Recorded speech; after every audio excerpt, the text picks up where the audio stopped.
Hey guys, welcome back. Today is day two, and just want to give you guys an update of what is happening in my life.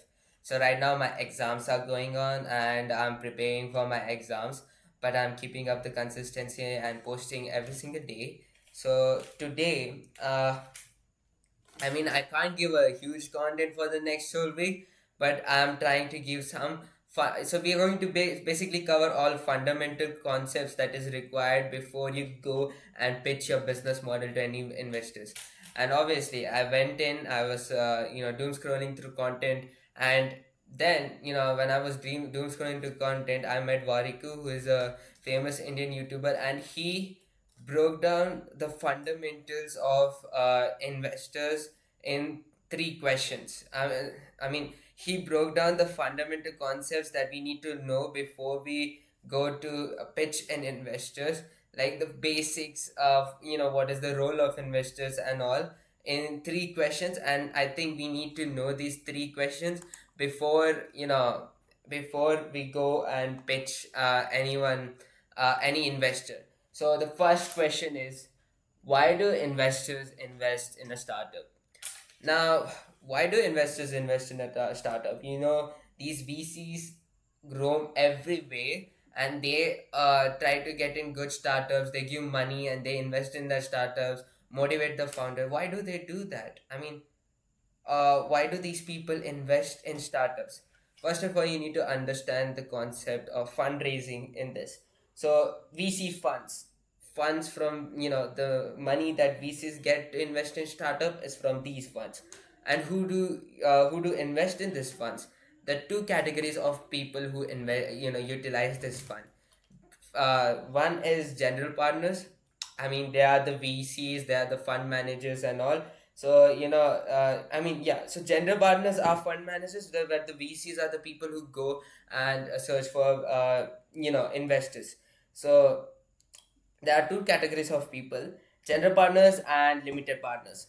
Limited partners are the people who have money and they put money into these VC funds so that these general partners can use that money, search for just search for a good startup and invest in that startup so that they can grow.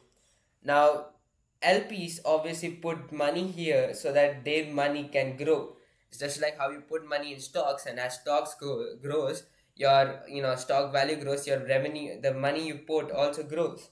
So like that, they put money here, waiting it to grow. And the GP's role is to satisfy LPs.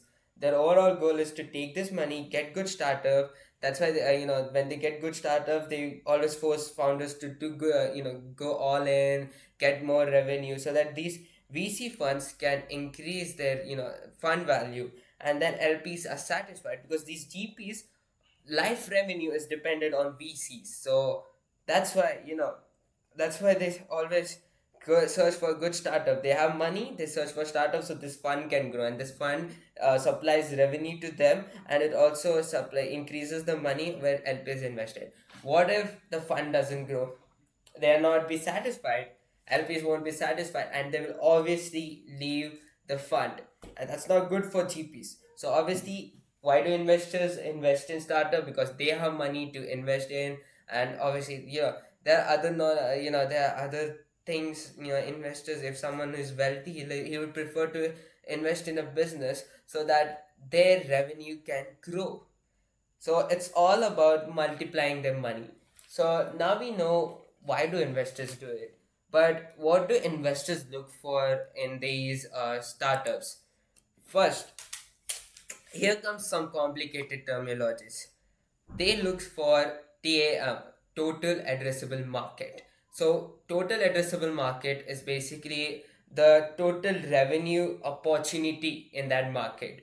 So it just if you now you see these ads come showing that voice assistants or voice AI is the greatest market in coming future.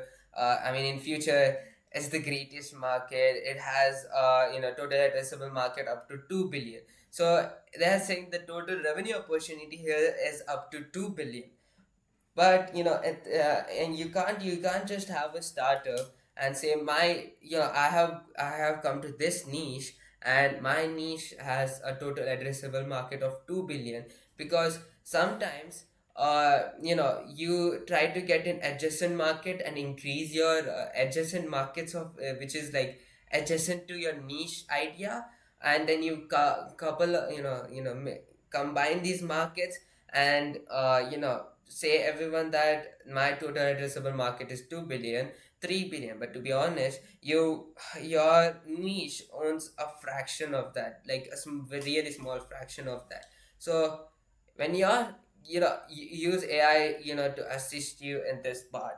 In total addressable market, say AI that our total address is first identify our total addressable market and make it more narrow, like ensure that is not just bringing in those adjacent irrelevant industry just to make the total addressable market big. Just ensure that this AI you can supervise the AI in such a way that it's just not bringing into increase the funds and exaggerate the shit, saying that we have this much big market. Just say it, narrow it down, say to narrow it down, and get in market which our niche has more opportunity in it, like it has a huge share. So obviously they look for total addressable market, they look for the problem and solution. The see investors, they have their own thoughts, they look behind the financial, the the revenue opportunity, but they also look and that the emotions in the startup sometimes, like does it help a huge amount of people. Maybe it helps people who are in need, and that investor wants to help him because it's going to be some good deed from his side.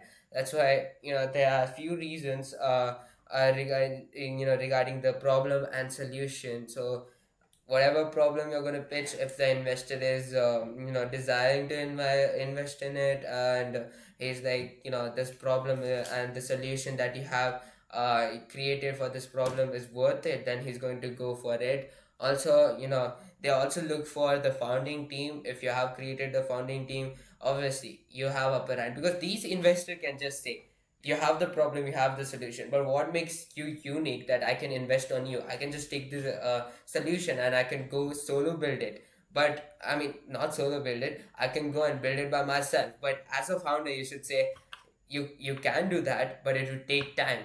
Because as a founder, I did the research, I did the hard work, I created a founding team. Even if you didn't create the founding team, you can tell that I have done the research, I have done the hard work, I have faced failures, I've got up and I've tried again, and I'm emotionally connected to this shit, then I'm ready to risk my whole life to make this shit big. And you can that emotional background, or that personality will make the investor feel like, okay, this guy is worth investing and he can lead this shit into this lead the startup into something big. So that's what the investors look for. And if you are someone who's just like who is already growing a business, then they also look for early attraction. So they look for how many alpha users you have or how many beta users you have. Alpha users are when you before you launch that before you launch your app, when your app is ready or anything, your product is ready, you just give it to your team members. And if your alpha users are satisfied, then you can launch a better version, which is like the prototype version to the people, and you check for how many beta users you have. Then also they check for revenue signals, then they check for retention, then they check for the margin, the growth, then other financial fundamentals that we are going to break down later. And then the third question is, what is a business plan? So business plan is just a huge set of documents that you have to show to an investors before pitching your business. So it consists of three layers. One is financial plan, another one is business strategy document, and another one is the pitch deck. You already know pitch deck is basically your idea where you're also promoting your personality as a founder and your business model. Then second thing is financial plan, which includes all the financial stuff of how the revenue basis, the customer acquisition, the 5-year P&L, profit and loss, that the statements and analysis. So that includes financial plan, and I'm gonna bring in a dedicated video for breaking down financial plan too. Then the business strategy document, which includes yeah, the total addressable market and the problem, the solution, the competitors. Competitors is a part that you have to work your ass off, because that shows that your product has value in this field, and what uniqueness that you can bring from your competitors to your product is going to make the investor get hooked. Is going to give that investor dopamine. In that sense, he's going to already see these competitors who are having good time in their field, but your uniqueness can overcome these competitors business model. Then obviously he will be ready to invest, because he knows their product has value, and that your uniqueness will increase that value and people will come for you. So obviously, people are these business investors are ready to invest in you if you know your competitors better than them, and you bring in that uniqueness. And these are the three fundamental questions that you have to know before going to pitch to any investors. So I have done my best to be quick. And these three questions are very important. So you guys are now aware of these three questions. And now I don't want to keep this video long. So that's it then. Tomorrow I'll bring another content. Unfortunately, my exams are going on. So I think I'm bragging a lot. So peace out. Tomorrow I'm going to bring much more valuable content.